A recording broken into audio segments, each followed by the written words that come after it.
Ladies and gentlemen, independent Americans around the country and around the world. We have a guest this episode that I have been looking forward to finally having on this show, and this is the moment. He is, I think, one of the most important voices in America on any issue. He is a man I've been honored to know and work with for quite a while right now. He is in my old job, which I think is a very important job for many reasons right now. And he's also one of the hardest working, most dedicated patriots that I know. Finally, on the Navy birthday, the great and powerful Jeremy Butler joins us on Independent Americans. Welcome, my friend.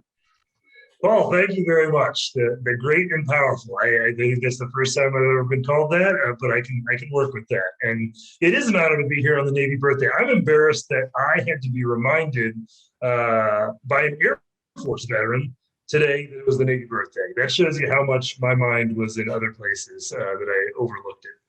Well, you have been rightfully focused on other things. And as a testament to your dedication, we're recording this on Wednesday night. You're still at the office, which is where you and I spend a lot of late nights together doing the important work. I want to get into the very important testimony today on extremism. I want to talk about the GWAT Memorial, burn pits, Afghanistan, all those things that you and the great team at IAVA are very focused on. But before we get to that, I ask everyone, where are you and how are you? Where are you, geographically, where are you now? And how are you after this wild, 18 months of pandemic and everything else? Absolutely. Thanks for asking. So in Manhattan, have been here, really been here for about 6 years now, since I first joined with IAVA, but was here throughout the pandemic. And it's been a wild ride. I think the pandemic has been a wild ride for everybody, but certainly has been, I think, especially unique to see it from the New York City perspective. So glad to still be here. Things are a lot better, certainly, than they were. Still love the city, love being here, and doing pretty well. Our staff, all managed the pandemic really well. Family managed it really well. My family managed it really well. So it's been about as positive, I would say, as living through a pandemic could be. From a personal standpoint, definitely on the positive side. And I was trying to think about the first time I met you. Were you might have been still on active duty at the time? I was, yep. I remember. It is probably much more clear to me than it would have been to you. But yeah, I was in DC, was on orders as a Navy reservist. I was back on active duty as a reservist, working at the Pentagon for a year. My wife was already up here in New York. We had made plans to move to New York from DC. She found a job first and was up here. I still had a few months to go on my orders, but had connected with your DC team at the time, because that's where I was. And then they were good enough to recommend that we connect. And so I made a trip up here. It was probably, actually, it was just over 6 years ago, because I started in IAVA in November of whatever 6 years ago was, 2015. So it's probably been about 6 years and a month or two since we first met. And you've been kicking ass ever since, and especially since I left. I am very happy and honored and proud to say that I think you've taken the organization and the work to much greater heights than I did, and I think we could have imagined. But the events have also come to you in ways that I don't think any of us could have anticipated. But there's one thing, I can't have you on the show and not ask you to share one story. We focused a lot on 9/11 on this show. We always talk about 9/11 and first responders issues and the after effects. It's 20 years later. We did my celebration of life dinner a few times together, and I thought it was a really fascinating story of where you were on 9/11.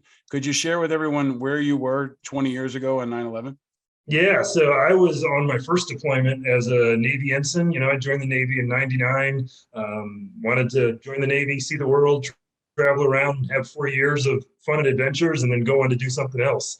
And on my first deployment, I was on a counter-narcotics deployment. My ship deployed with a Coast Guard detachment. So we were doing a counter-narcotics deployment off the coast of South America on 9/11. And so woke up that morning to go on watch. And I remember heading up to the bridge and passing someone coming down that just said, a plane just hit the World Trade Center. And I don't know how he learned, because it wasn't as if we had TV on at the time. But, as with many other people, I heard it and thought, boy, what an idiot pilot, assuming some little Cessna with a novice pilot doing the wrong thing. And so went about my day until, I don't remember exactly how much longer it was, but it was probably once the second plane hit that the rest of the ship, we really realized what was going on. And so our deployment continued, but for me, it was somewhat unique because I think I was the only person that had a connection to New York City, a direct connection, which was that my then girlfriend, now wife, was at grad school here in the city. And so luckily my captain was good enough to let me use the satellite phone. So I had to head up to the top weather decks. And I remember standing up there for a while trying to get through to her. And again, as with many others, couldn't get through. And I think I eventually had to call her mother, who was in Wisconsin at the time, and connect with her to find out that she had talked to my wife, who was fine. But then it was not for 3 or 4 months before we returned to the US. We continued on our deployment. We thought that we might get rerouted to the Middle East or something like that. But for whatever reason, the Pentagon decided to keep us on that counter-narcotics deployment. So it wasn't for another 3 or 4 months before we returned to the US. And what a changed country it was. And it was, I think, especially bizarre because what was brand new to us had become very much normal to everyone else. And that was, if you remember, flags everywhere. And, people talking about ground zero. I did not know what ground zero was in relation to 9/11. So it was like a very abrupt and strange transition back to a changed country after several months. Almost like a Rip Van Winkle experience, right? It really was, very much And so. Jeremy, was it you or someone else? You got to help me. Who told me they first saw it because someone brought a VHS on a ship? I remember. Was it you that told that story about how you first saw the footage? Can you share that? Exactly. It's especially interesting because of the 20th anniversary, I was reconnecting with some of my shipmates from that deployment, and we were reminding each other of some of the memories and things like that, and remembering where we were specifically on the ship. But that was one of the things was we had a satellite TV, but in order to get reception, you had to be within, I don't remember how many miles of the coast. And we obviously weren't always there. We were out and about. And so one of the things that we did was we got VHS tapes of CNN broadcasts and things like that from other ships that would be brought over, and we would watch them to kind of catch up on everything that was going on when we were outside of satellite TV range. And it's just again another bizarre throwback to times when things were not as technologically advanced. And to many people's misconceptions, Navy ships are not particularly high tech in many ways. These are ships that were built and designed like 20 years ago, and then they're finally created and out there. And so, yeah, very analog in many ways. So I want to talk about, earlier today, I had a different plan for the show, and I knew you were testifying today, and then I listened to it, and then I went back and watched it, and I was following the coverage, and I called you afterward, and I reached out to you, and I said, we got to talk. And I think I want folks to understand why, because I really think what you did today was courageous. I think it was urgent. I think it was insightful. And I felt like it might get lost. Like, because, William Shatner went into space today. There are other things happening, and this really important testimony was happening below the radar. So part of why I wanted to have a show is so I could pull things up that people might have missed. And I want to go into your testimony, which was before the House Veterans Affairs Committee today on extremism in the veterans community. But staying with that issue of technology, you've been doing something over the last couple of years that's pretty unusual. You've been testifying before Congress over Zoom, right? So to take this full circle, you were getting VHS reports about how the towers had gone down. Now it's 20 years later. What is it like to testify before Congress on Zoom? What is that like? It's a good question. So I had, the honor to testify a few times pre-pandemic, and then get the change to post-pandemic. And There's definitely many positives. I think it's easier. I don't have to travel down to DC. It's just easier to schedule it in. You don't have to wear pants. All those good things that come with it. And from just an ease standpoint, it's nice because you can kind of have more notes. I've got my testimony up on the screen, literally in front of me, so I can be looking at that. So there's definitely some positives, but the negatives, I think, were brought into full effect today, and we can get into those. But I think some of them are that it's a great opportunity when you testify in person to look at members of Congress in the eye, to see them, seeing you, know that you're a real person, and to talk about these issues. I mean, that's what I love about what IAVA does. You started, we bring veterans to DC to go into members of Congress's office and to talk to them about why these issues are important, and to bring people in who've been affected by the things that we're talking about, and to connect directly with members from whatever party they might be. And that's very effective because they understand that this is a real person bringing them to us. And you get that when you testify in person. With Zoom, unfortunately, you lose that. And I think that was evident in today's hearing. This, the House and Senate Veterans Affairs Committees, I think, are one of the places where there is generally good bipartisan work and a level of positive discourse that happens. And unfortunately, that seemed to fall right off the rails today with the way the testimony went. And I think a lot of that was because we were separated by, video screens, and after some people asked some of their questions or made their statements, they were able to just turn off their video, and it was sort of like they weren't there anymore. They didn't have to look at me. So I want to pull that apart, because I think it's really important to understand kind of the drive-by legislating that can be done right now. And there's some controversial members on the committee right now. You got Madison Cawthorn, right, who is a firebrand from the right. I think he was sending questions from, like, what was his backdrop? He was in like a mountain range or something, right? Yeah. And so there's a bit of like stagecraft that goes on, right? You're in your office, some members of Congress, but this guy is like, it looked like he's in front of the Grand Canyon or something, right? But when we got to the substance of it, this was a hearing that was supposed to happen a while ago, right? To explore what's happening with veterans and extremism, right? And we know now, I think it was 66 or more of the folks that have been arrested in the January 6th attack were veterans. I've written about it. We've covered it on the show. We've talked to, Admiral Mike Mullen and others. Can you talk about why this hearing happened and why it took so long to happen? Because it seems like it kept getting delayed. Yeah, it did get delayed. It was, I think you mentioned, I think it was supposed to happen in July. And this was some of the back and forth that happened on there, some accusations that it happened because Speaker of the House, Nancy Pelosi, didn't want it to come too close to some discussions or hearings, I can't remember exactly what, around January 6th. I don't know that that's true. To me, when it was delayed, to me, it did make sense, because this hearing was not about January 6th. It certainly was going to touch on January 6th, but as I think all of us that testified today tried to say, extremism is not just about, and this hearing was not just about the events that happened on January 6th. This is an issue that has been evident within the DoD, within the VA, within the veteran community for much longer than that. And that was the point of this. I think it was appropriate to delay it from July when it was supposed to happen, so that it didn't seem to get too caught up in the hearings. And I think some of the trials that they were having around the January 6th events. And so it got delayed, and it just got rescheduled, a couple of weeks ago. They picked this new date. So I think that was good. I think it was a good thing to put some space between it. We didn't have any say in it. They kind of reached out and said, hey, are you still willing to testify? And we certainly said yes. And this was the day that they went with. So during the hearing, part of the friction was that it seemed like the Democrats wanted to have the hearing and some of the Republicans did not. And they said that. They said that this was, we'll talk about Jim Banks in a little bit. But saying that this was smearing veterans, this was not an appropriate conversation. It was an insulting, a political event. And I am one of many who've said, look, whether this is one person or 1 million people in the military, it is a legitimate and urgent threat and a problem we have to deal with.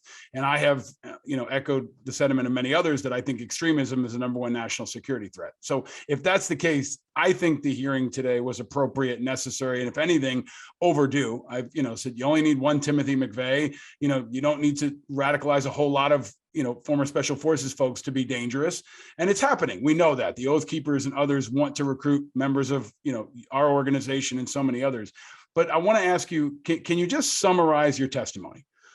Testimony is in written form and then you deliver it orally, but what do you want people to know about your message to Congress and to the country today? Thank you. Yeah, it was, I think for me, what it really was that, and you kind of touched on this is an issue that we know is evident. We've learned it from our members. We've learned it from the surveys that we do. We've seen it from actions that have taken place within this country, not just January 6th, but others before that. And if that's the case, we know that that is an incredible stain and a real scourge on the veteran and the military community. And if it's there, which we know it is, we should look into it and make sure that we're attacking it, just as we do anything else. I made a little note during the testimony that I was going to mention, which is that every year, we're required within DoD to do this insider threat training. And it's very similar. It's not because we think that 50% of the military are insider threats, but as we just saw, there are those that are working on the inside that are selling secrets about our submarines to foreign adversaries. So it's something that is real and it needs to be addressed. And the key that I think I want to pass on about my testimony today was that part of the way that we really attack this is by having our leaders live up to the oaths that they take. We as veterans, as military members, we make an oath to defend the Constitution of the United States of America. Members of Congress do the same thing, and I think they often forget that, and they get up there and they grandstand and they try and misdirect and shift a topic if it becomes an uncomfortable topic. We saw that to no shortage when there were hearings about the withdrawal from Afghanistan, and I was hoping to not see that today, but unfortunately it continued today. And so I think trying to summarize here, my real key takeaway was we need to see better from our leaders if we're going to expect to see better from our constituents and the citizens of the country. And your lived experience is important. The community you represent is important, but the data is important too. And you all did some survey data.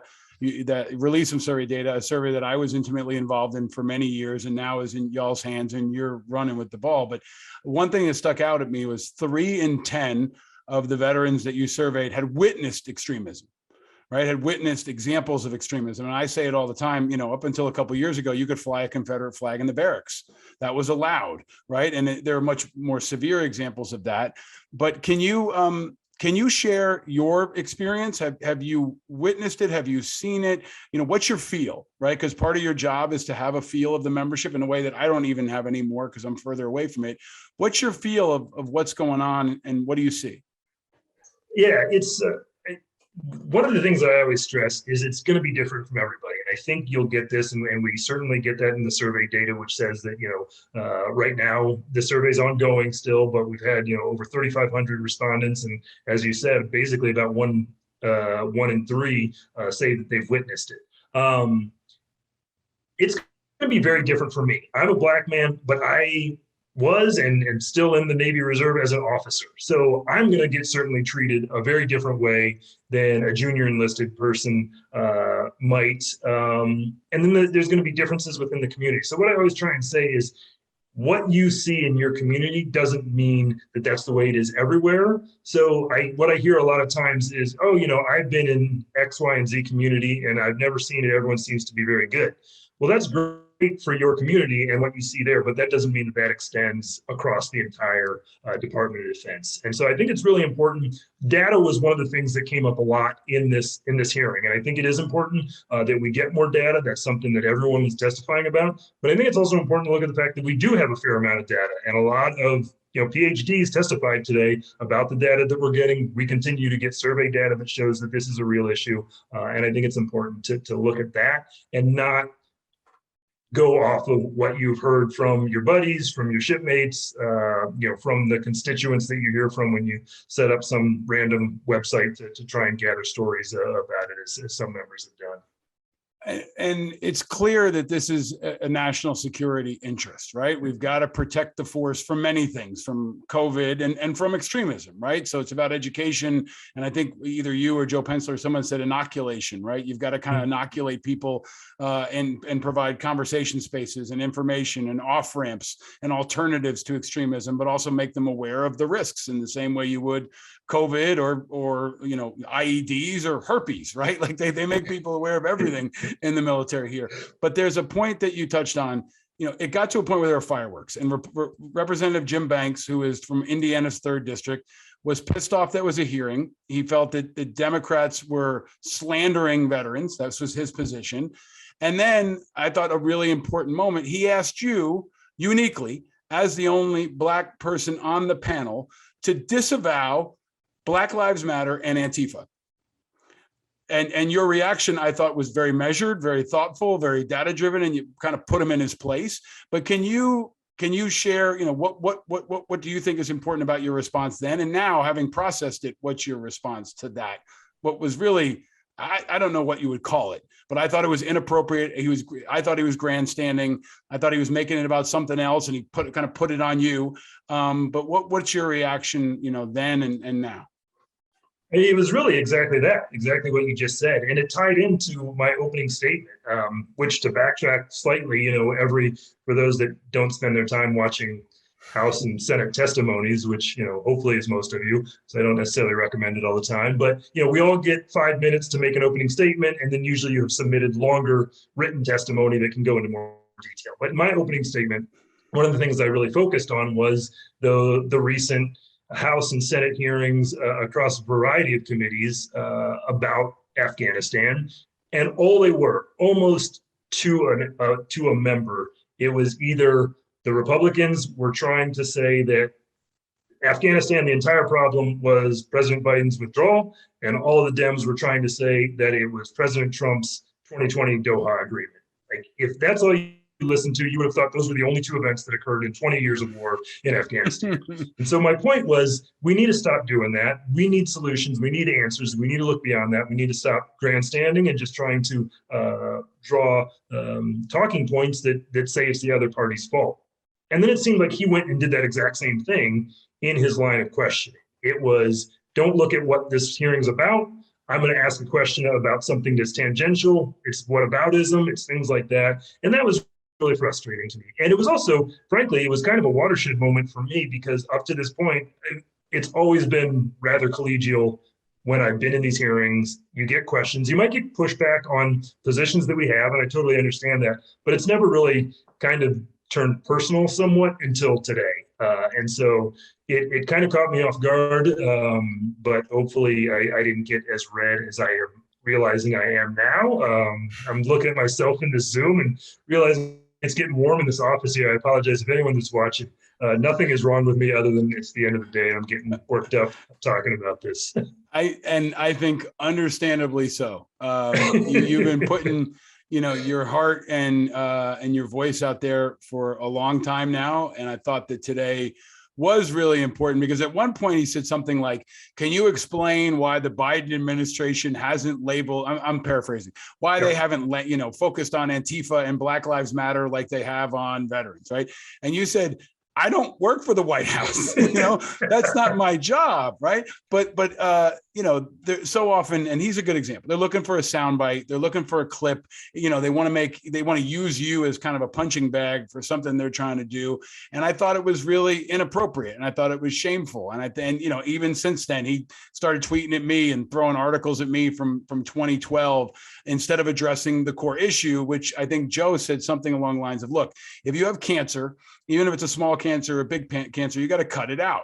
And that's what we're talking about here. Whether it's one veteran or thousands of veterans, we have to address it. And that's the responsibility of every conscientious American. And that doesn't make it, a political agenda, because we want to get to it. So I thought you handled yourself with grace and also strength and fortitude. And maybe it's over, maybe it's not over, but I also think it's a reflection of how shitty this whole thing has gotten. And veteran space used to be free of partisan politics, not anymore.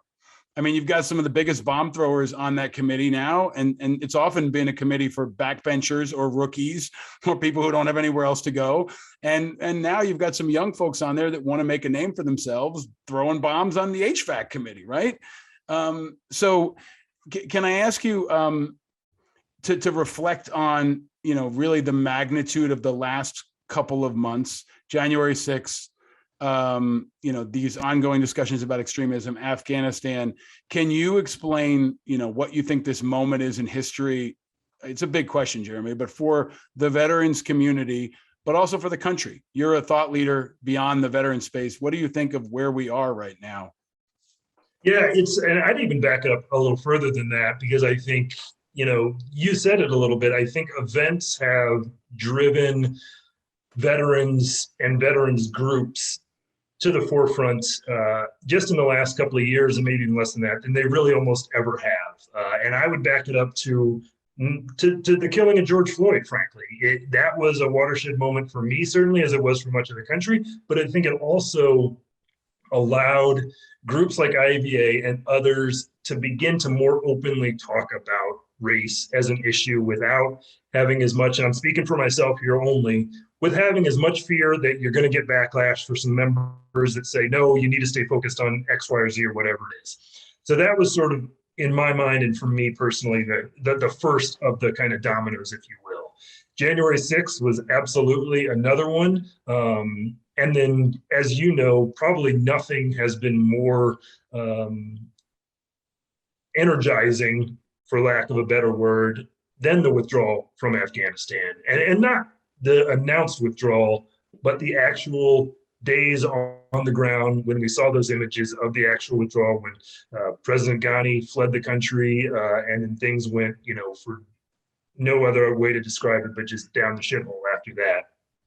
These events, I think, have really brought the country looking to and wanting to talk to veterans and veterans groups about their thoughts and their feelings and things like that. Maybe unlike any other event. And you were leading this organization for many more years than I was, but to me, those are kind of those three events that really have stood out and driven us into the spotlight in good and bad ways, like few others have. Yeah, and I think it's become kind of a conscience call moment. And we've had so many people on my show that have had connections to the veterans community and even to IAVA. We had Kristen Rouse on, we had Matt Zeller, even going back to Colbert. We had Colbert on this show, and he went to Iraq. We lost, General Odierno this last week.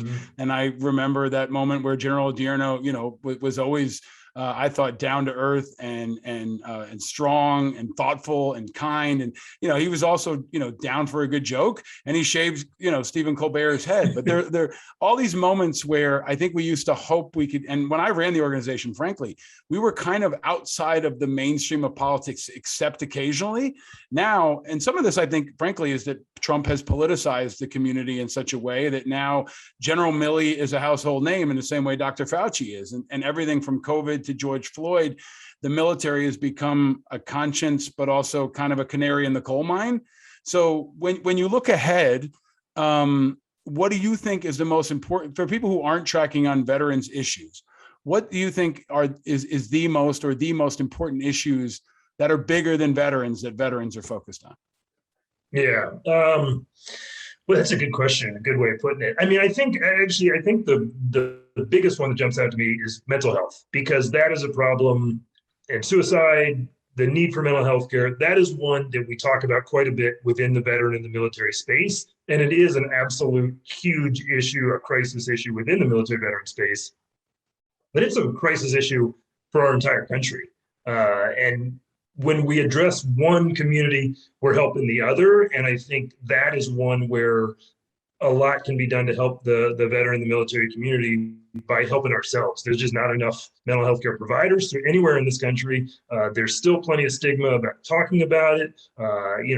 As a Black man, I think I can say there's plenty of stigma within the Black community still about talking about it. And then when you get into the Black veteran community, it's potentially even worse. And so I think maybe it's healthcare overall, just to broaden it up a little bit, because then you're bringing in toxic exposure and burn pits and all these things, and it's not getting the healthcare that we need. And when you do finally get to a point where you don't have a choice anymore, it's incredibly expensive. When that cancer finally shows itself and you can't keep just, getting by, now it's going to literally ruin you and your family because it's going to cost you everything in order to get the treatment that you need. So I think maybe I would say it's healthcare overall, where we talk about it within the veteran community quite a bit, and that galvanized a lot of conversation. But when we get right down to it, it's a national problem that affects all of us.